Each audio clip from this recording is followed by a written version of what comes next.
지금 우리가 부른 이 찬양은 역사적인 귀중한 유산과도 같은데요. 여러분 찬송가 있으시면 종교개혁자 마틴 루터가 직접 작사 작곡한 찬양입니다. 제가 개인적으로 종교개혁사 관련된 책을 읽고 있는데요.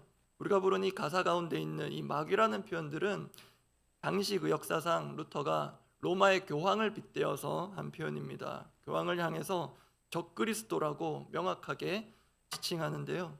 그 교황 앞에 사실 죽음, 언제 죽어도 이상하지 않을 그 역사적 상황 가운데 지어 부른 찬양입니다. 그래서 그런 역사적 배경들을 아시고 부르시면 또 유익이 있을 것 같습니다. 오늘 함께 살펴볼 말씀은 스가랴 2장 1절에서 13절 말씀입니다.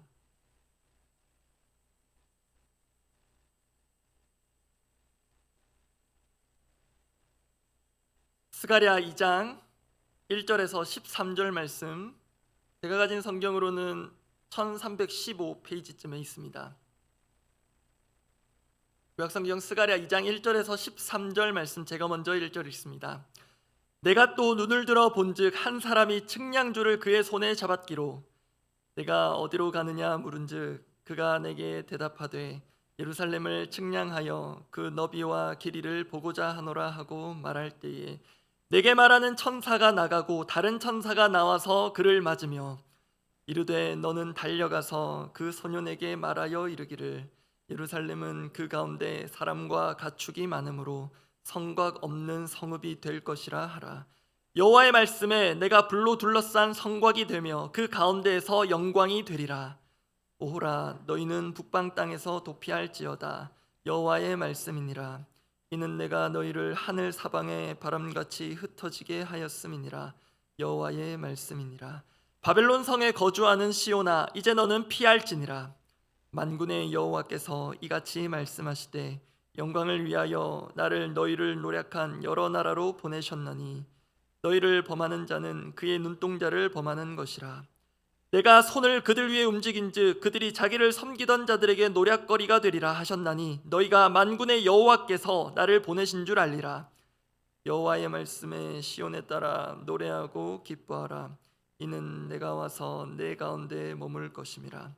그날에 많은 나라가 여호와께 속하여 내 백성이 될 것이요 나는 내 가운데에 머물리라. 내가 만군의 여호와께서 나를 내게 보내신 줄 알리라. 여호와께서 장차 유다를 거룩한 땅에서 자기 소유를 삼으시고 다시 예루살렘을 택하시리니. 13절 함께 읽습니다. 모든 육체가 여호와 앞에서 잠잠할 것은 여호와께서 그의 거룩한 처소에서 일어나심이니라 하라 하더라. 오늘 본문은 하나님의 일하심을 기준으로 크게 두 부분으로 나눌 수 있습니다. 먼저 첫째는 하나님께서 스가랴 선지자에게 예루살렘 측량과 관련된 일종의 환상을 보여주십니다. 그리고 하나는 하나님께서 스가랴 선지자를 보내어 당신의 말씀을 전하십니다. 그렇게 하나님은 한편으로는 보여주심으로 또 한 가지로는 사람을 보내심으로 말씀하십니다. 그 하나님을 묵상하고 우리의 현실과 현 주소를 돌아보며 함께 기도하고자 합니다. 보여주시고 보내시는 하나님, 이렇게 제목을 붙여보았는데요. 그 첫 번째는 측량할 수 없는 하나님의 보호하심을 살펴보려고 합니다. 말씀을 보여주시고 또 사람을 보내심으로 말씀하시는 하나님, 그 첫 번째는 측량할 수 없는 하나님의 보호하심, 말씀 가운데 살펴보겠습니다. 말씀드린 대로 하나님께서 스가랴 선지자에게 예루살렘 측량에 관한 환상을 보여주십니다. 그게 오늘 보면 1절 2절인데요. 제가 읽어드립니다.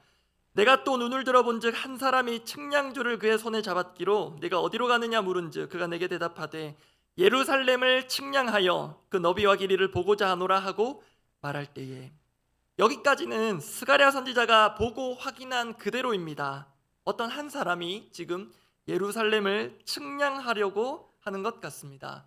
그런데 이어지는 내용을 보면 이 예루살렘을 측량하는 행위가 단순한 건축적인 어떤 측량 이상의 의미를 가지는 것임을 알 수 있습니다. 우선 스가랴가 지금 본 이 한 사람의 정체는 천사였습니다. 그렇기 때문에 지금 이루어지려고 하는 이 측량이라는 것은 기본적으로 사람이 할 수 있는 차원의 측량을 넘어서는 것입니다. 이 점은 4절에서 분명히 확인됩니다. 오늘 보면 4절입니다.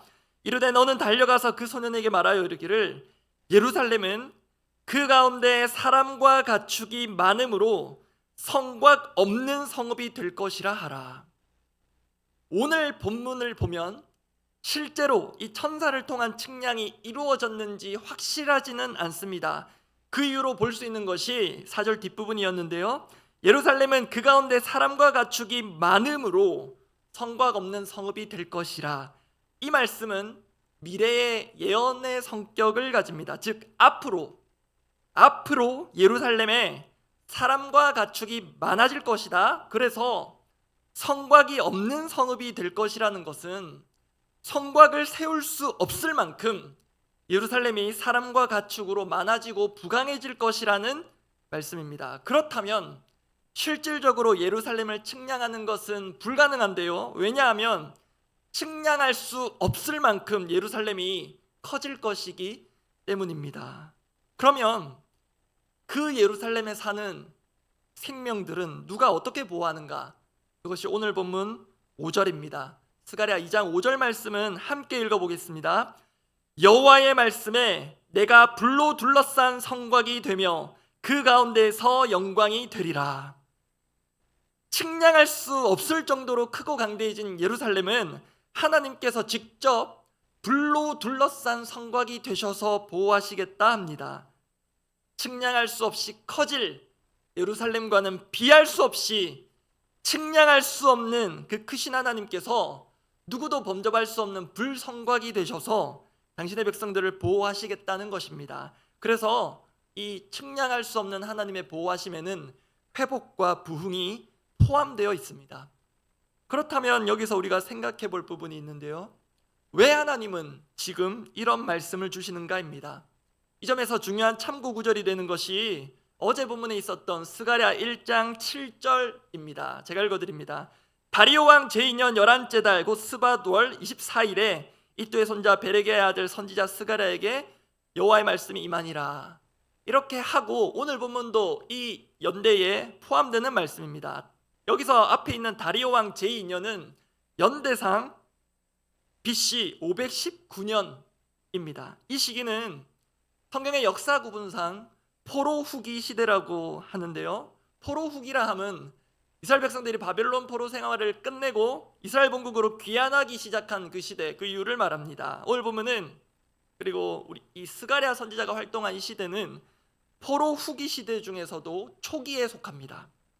그러면 이 말씀이 주어진 그 시대에 대한 대략적인 상황이 파악이 됩니다. 단적으로 말하면 무너진 것들을 재건하는 것이 이 시대적 사명이고 스가랴의 사명입니다. 무너진 고국, 무너진 성전, 무너진 성벽, 무너진 예루살렘, 그리고 무너진 공동체, 모든 무너진 것들을 하나씩 재건해가는 것이 시대적 과제이자 사명입니다. 그 중에서도 성전 재건이라는 과제는 오늘 본문의 시점으로부터 약 3년 정도 후에 완수됩니다. 그 역사적 기록이 구약성경 에스라 6장에 나와 있습니다. 6장에 해당되는 구절들 제가 읽어드립니다.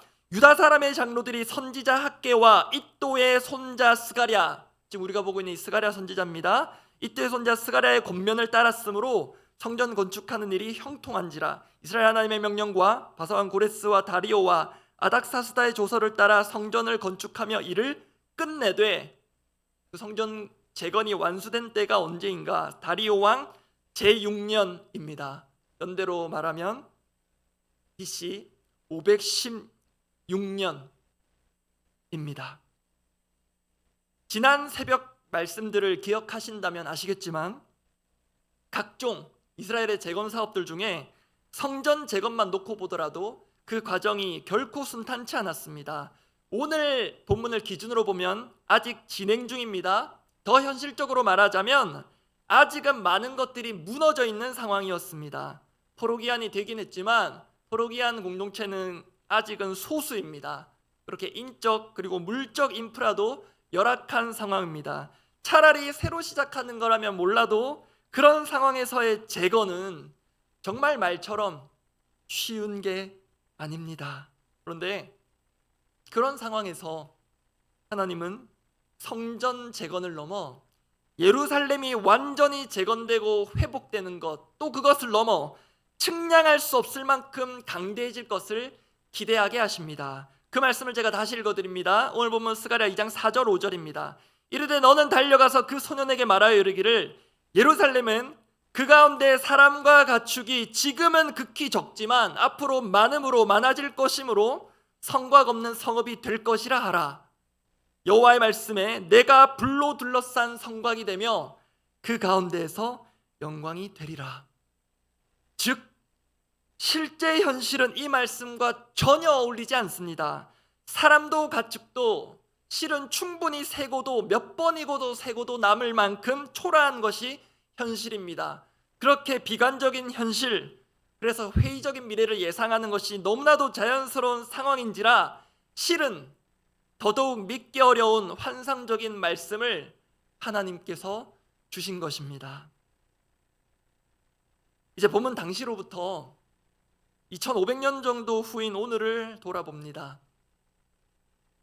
우리 가까이에 육안상 내 눈앞에서 바로 확인되는 무너진 폐허는 없을지 모릅니다. 그런데요, 뉴스만 보더라도 최근 폭우로 삶의 터전이 무너져 내린 이들이 분명히 있습니다. 국제뉴스인데 어제는 인도의 히말라야 북부에 폭우로 인한 산사태가 일어나서 또 수백 명의 사상자가 발생했다는 뉴스를 보았습니다. 그뿐입니까? 나라를 보면 어떤 분들 보기에는 정치가 무너진 것 같을 것이고 또 어떤 분들에게는 경제가 무너졌다고 해도 지나치지 않을 것입니다. 또 이런 것들이 너무 먼 이야기라면 우리가 속한 공동체와 또 각 개인의 삶으로 들어와 봅니다. 소위 억장이 무너지게 하는 일들은 혹시 없으십니까? 혹시 내 마음이 무너져 내리거나 심지어 내 믿음이 무너져 내리는 것 같은 그런 개인의 폐허 위에 하루하루 겨우겨우 버티고 계신 분들은 없으십니까? 그런 분들에게 하나님께서 스가랴 선지자를 통해 주신 말씀이 오늘도 생생하게 보여지기를 바랍니다.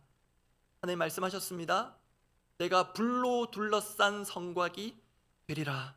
말씀드린 대로 이것은 단순한 보호를 넘어 회복과 그 이상의 성장을 담고 있는 약속의 말씀입니다. 무너진 예루살렘, 폭삭망하고 주저앉은 예루살렘도 다시 일으키시는 하나님의 그 측량할 수 없는 보호하심, 그렇게 지금도 우리를 둘러싼 하나님의 불성곽을 믿음으로 볼 수 있기를 원합니다. 두 번째입니다. 보여주시고 보내신 하나님, 두 번째는 확신하기 힘든 하나님의 보내심입니다. 환상을 보여주시고 또 사람을 보내심으로 말씀하시는 하나님인데, 분명히 그렇게 하나님 사람을 보내심으로 말씀하시는데요, 우리 입장에서는 실은 확신하기 힘들 때가 있습니다. 그래서 확신하기 힘든 하나님의 보내심이라고 해보았는데, 시간관계상 지금 두 번째 메시지는 상대적으로 간략히 나누고자 합니다. 오늘 보면 후반부를 보면 하나님께서 스가랴 선지자를 통해 보호와 회복의 말씀을 연이어 주십니다. 그 가운데 거듭 반복되는 표현이 있습니다. 제가 표시해 두었는데요, 눈으로 확인해 보시면 되겠습니다. 제가 읽어드립니다. 스가랴 2장 8절 9절입니다. 만군의 여호와께서 이같이 말씀하시되 영광을 위하여 나를 너희를 노략한 여러 나라로 보내셨나니 너희를 범하는 자는 그의 눈동자를 범하는 것이라. 내가 손을 그들 위에 움직인즉 그들이 자기를 섬기던 자들에게 노략거리가 되리라 하셨나니, 비슷한 표현이 나옵니다. 너희가 만군의 여호와께서 나를 보내신 줄 알리라. 하나님께서 스가랴 선지자를 보내셔서 들어야 할 자들에게 말씀하십니다. 분명히 이것은 사실입니다. 그런데 이 사실을 지금 기록된 말씀들을 보니 백성들이 처음부터 믿음으로 받아들이는 것은 아닌 것 같습니다. 9절 말씀에 따르면 그들이 자기를 섬기던 자들에게 노략거리가 되리라. 즉 기존의 주종관계가 나중에 바뀌게 될 텐데, 그렇게 되면 하나님께서 스가랴 선지자를 보내신 것을 사람들이 확신하게 될 것이라는 의미입니다. 특히 이 점은 오늘 보면 11절에서 확실하게 방점을 찍는데요, 오늘 보면 11절 말씀 함께 읽어보겠습니다. 그날에 많은 나라가 여호와께 속하여 내 백성이 될 것이요 나는 내 가운데에 머물리라. 내가 만군의 여호와께서 나를 내게 보내신 줄 알리라. 여기서 내가는 바로 앞의 구절 시온의 딸, 즉 예루살렘 당신의 백성들을 가리키는 것으로 보시면 되겠습니다. 지금 현실은 하나님의 백성들을 압제하면서도 승승장구하는 것 같은 그렇게 하나님 알지 못하는 많은 나라 민족들인데, 나중에는 그들이 하나님께 속한 하나님의 백성들이 될 것이라는 예언의 말씀입니다. 그런데 그날에, 언제가 될지 모르지만 그날에 여호와 하나님께서 스가랴를 보내사 말씀하신 것이 참되다는 것을 백성들이 알게 된다는 것입니다. 이것이 오늘 본문에 거듭 반복되어 강조되고 있습니다. 이 사실을 역으로 보자면 현실은 이렇습니다. 제 아무리 하나님께서 보내신 선지자라고 해도 그렇게 하나님께로부터 받은 환상과 환상적인 말씀을 전한다 해도 듣는 이들이 당장 그리고 당연히 믿어주지 않을 수 있다는 것입니다. 결코 짧지 않은 시간들을 지나 그 말씀이 종국에 가서 성취가 되는 것을 볼 때에야 비로소 하나님께서 스가랴 선지자를 보내신 것이 맞구나, 그 말씀이 진리구나 라는 것을 알게 될 것이라는 것입니다. 그만큼 현실이 무너져 있는 현실이 녹록치 않음을 보여주는 것입니다. 그런데 여러분, 어쩌면 이것이 저와 우리가 가진 믿음의 현주소를 보여주는 것일 수 있습니다.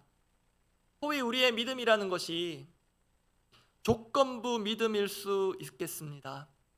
성경의 말씀은 이렇게 기록되어 있지만 사실 믿기는 어렵습니다.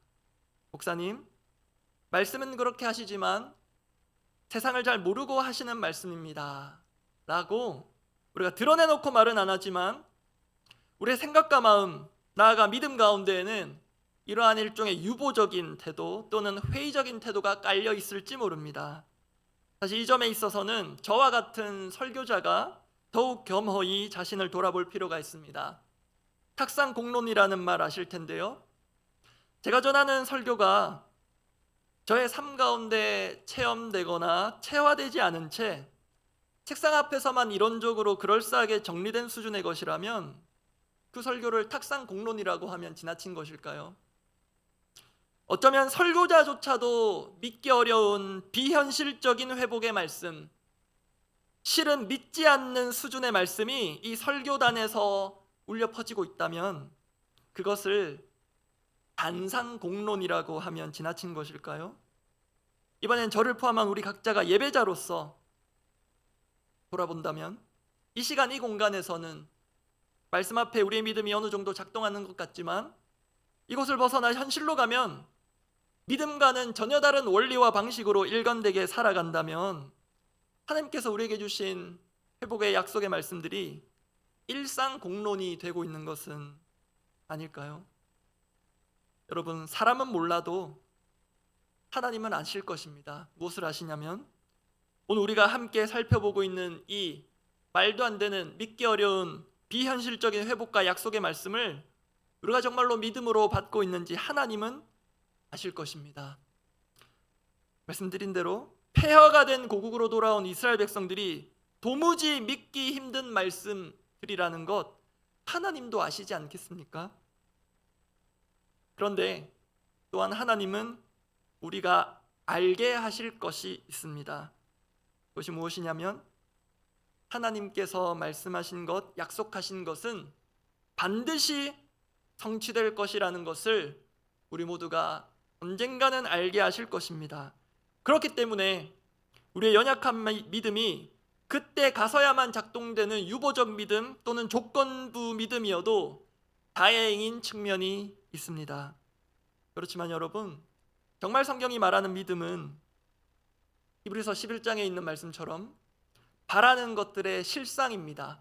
허상이 아닙니다. 허상이 아니라 실상입니다. 믿는 자에게는 하나님의 말씀이 선포되는 순간 이미 실제입니다. 그리고 믿음은 보이지 않는 것들의 증거입니다. 실체가 없어 보이지만 실제로 보게 하는 것이 믿음입니다. 우리 주변의 다른 것들은 무너지고 폐허가 되더라도 우리의 믿음만은 무너져 내리지 않기를 원합니다. 혹 우리의 믿음마저 무너져 내리더라도 기억하십시오. 하나님의 말씀은 결코 무너지지 않습니다. 함께 기도하겠습니다.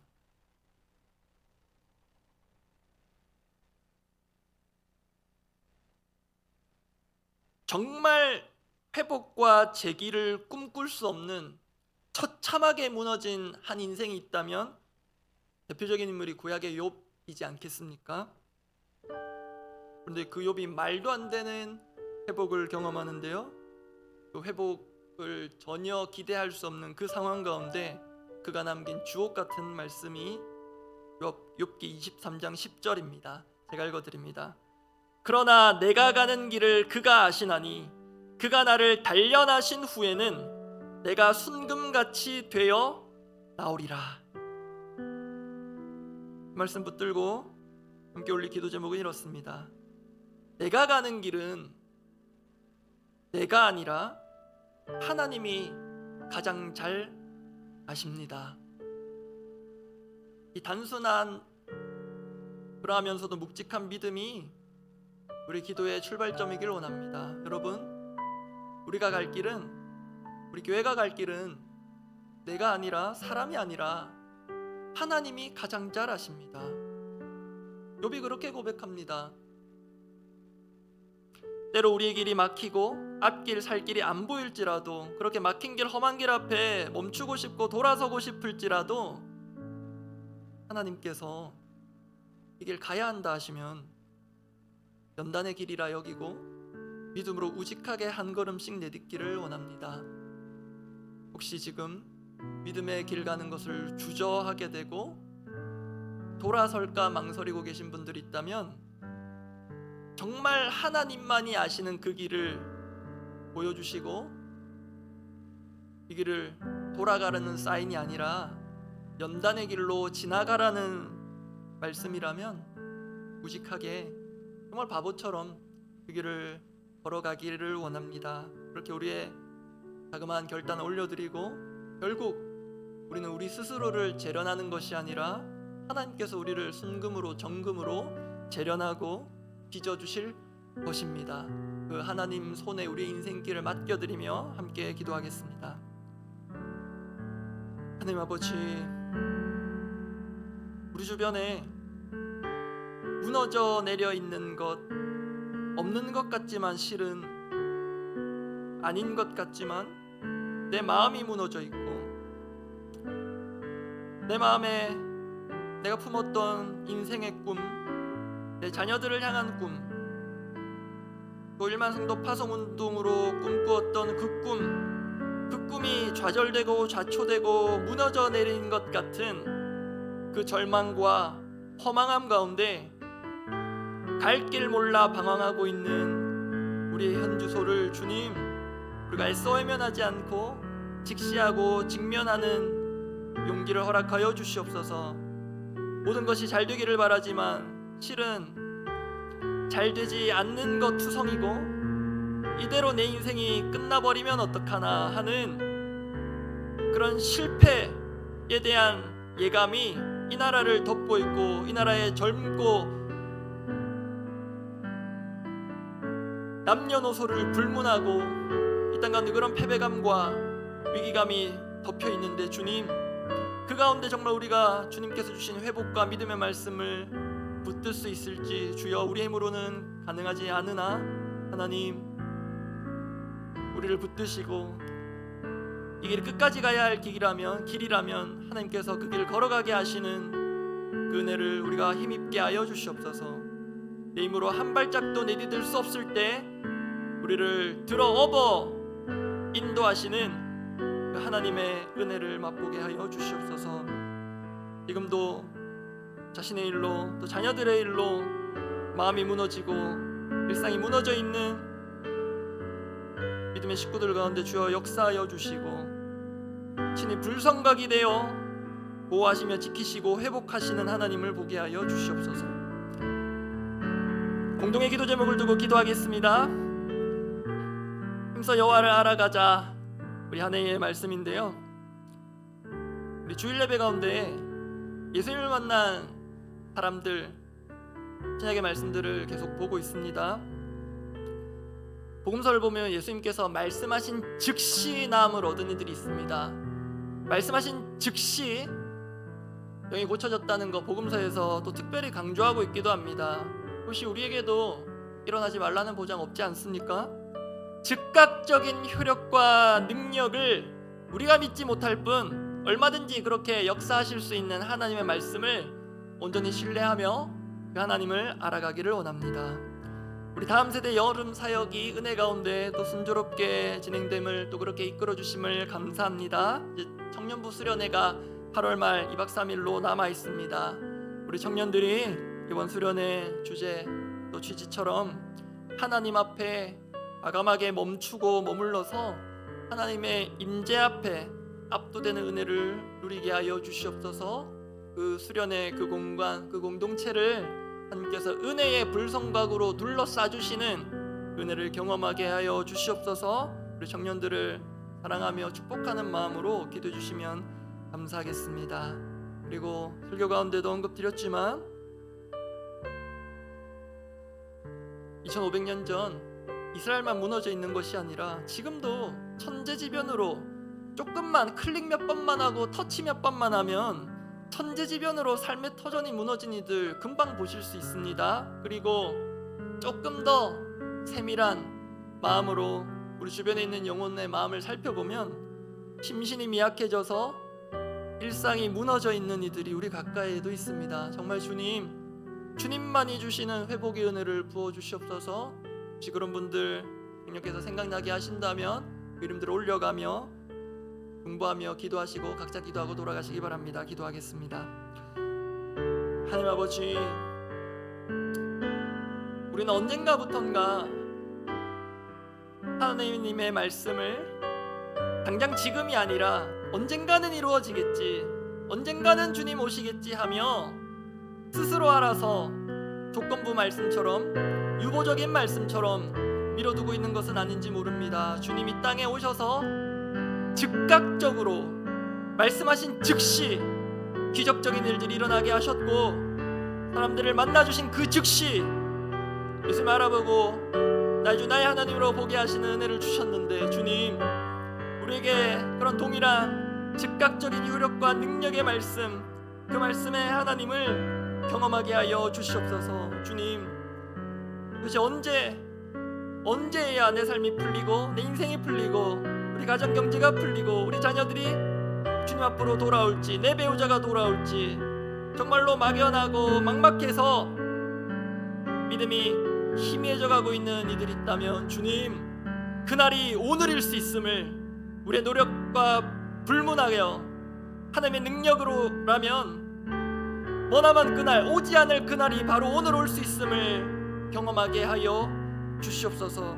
아버지, 우리 다음 세대 여름 사역이 은혜 가운데 순조롭게 또 많은 우리 다음 세대 자녀들과 부모들의 또 감사와 만족 가운데 진행되게 하심 감사합니다. 마지막 남은 우리 청년부 수련회 가운데 은혜를 주시고 그 청년들을 하나님 정말 은혜의 불성곽으로 보호하여 주시고 둘러싸 주시고, 사랑해 볼 때에는 조금은 못 믿었고 또 불완전해 보이는 것이 있다 할지라도 청년들을 존중하고 또 신뢰하고 또 지지하고 그렇게 하나님께서 친히 세워가실 것들을 기대하며 축복하는 마음으로 기도하오니 우리 박나조 전사님과 우리 모든 청년들 수련회 준비하는 과정에서부터 귀한 은혜가 있게 하여 주시고 그 수련회 현장과 이후에 있을 모든 청년부의 사역과 예배와 모임 곳곳마다 하나님께서 짚으신 불성곽들이 차고 넘치게 하여 주시옵소서.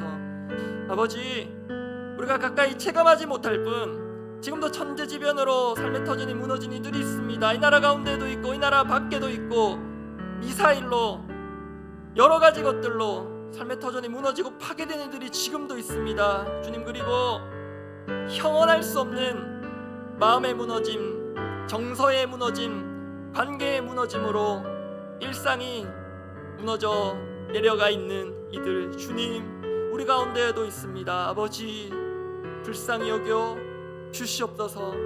사람이 건네는 위로로, 전문가가 건네는 위로로, 처방으로 해결될 수 없는 하나님의 은혜가 절실합니다. 주님, 은혜와 회복을 더하여 주시되 회복의 그날이 하루속히 오도록, 정말로 그날이 오늘이 되도록 주님 앞에 간절히 자신을 위해, 또 자녀들을 위해, 또 믿음의 세대들을 위해, 이 나라를 위해 사랑하는 마음으로 근심하며 걱정하며 기도하는 이들의 기도를 주여 들으시고 굽어 살피시고 회복의 은혜를 더하여 주시옵소서.